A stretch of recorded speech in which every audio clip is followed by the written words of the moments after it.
organisme se compose de différents niveaux d'organisation, allant du plus élémentaire au plus complexe. L'atome est le plus petit composant chimique de notre corps. Les atomes se composent essentiellement d'éléments hydrogène, carbone, oxygène, azote. Plusieurs atomes liés ensemble forment une molécule.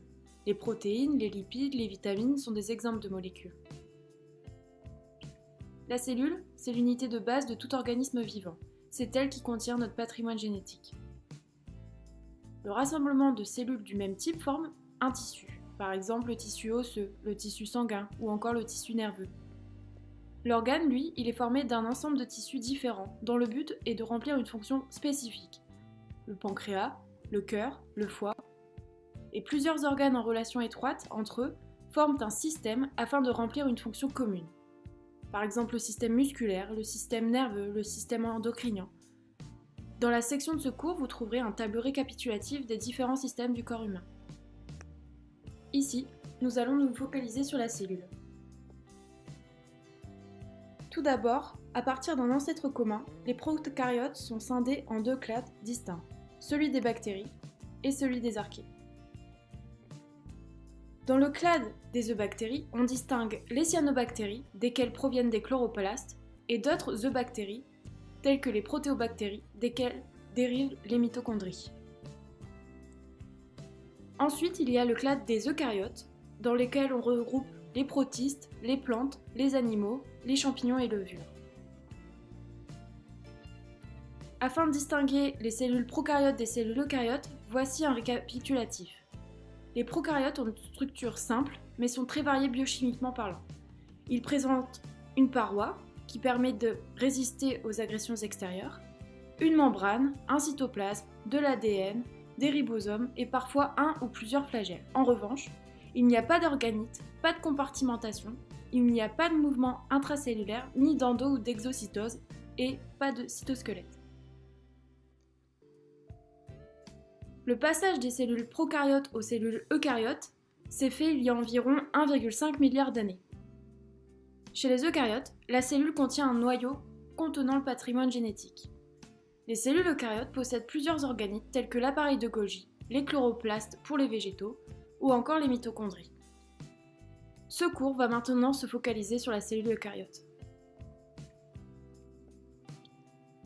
Dans les cellules, une variété de fonctions et de tailles, mais chacune des cellules possède la même structure.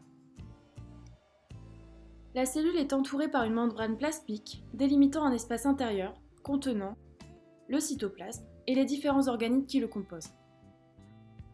L'une des caractéristiques majeures de la cellule eucaryote est la présence d'un noyau délimité par une membrane nucléaire qui est une double membrane.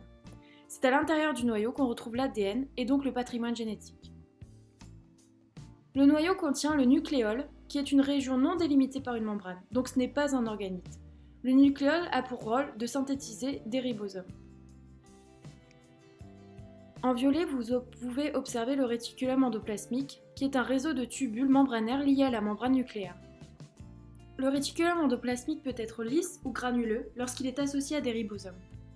Le réticulum endoplasmique lisse participe au métabolisme cellulaire en synthétisant des lipides et en stockant le calcium.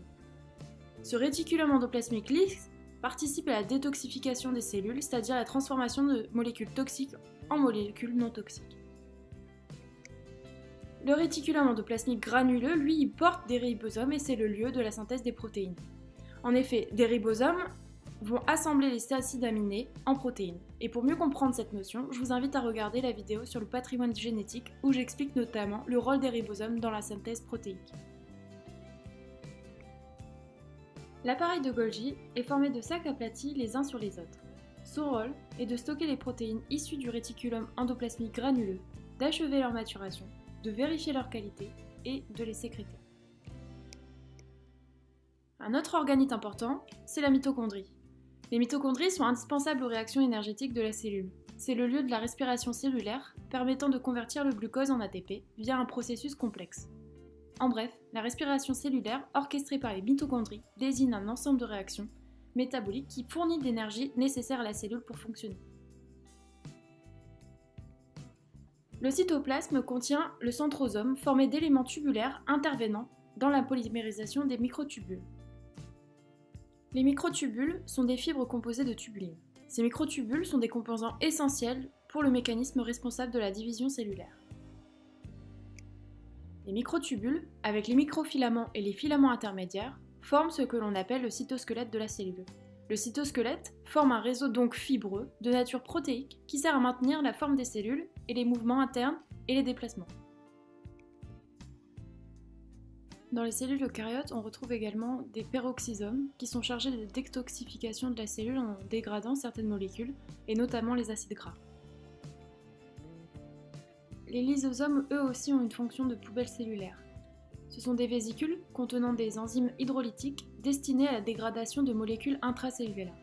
Les molécules non fonctionnelles telles que les organites détruits ou abîmés, les substances toxiques sont alors éliminées par digestion grâce aux lysosomes. Et enfin, les vésicules, eux, ce sont des cavités sphériques et mobiles qui contiennent des substances stockées par les cellules ou bien les déchets à éliminer.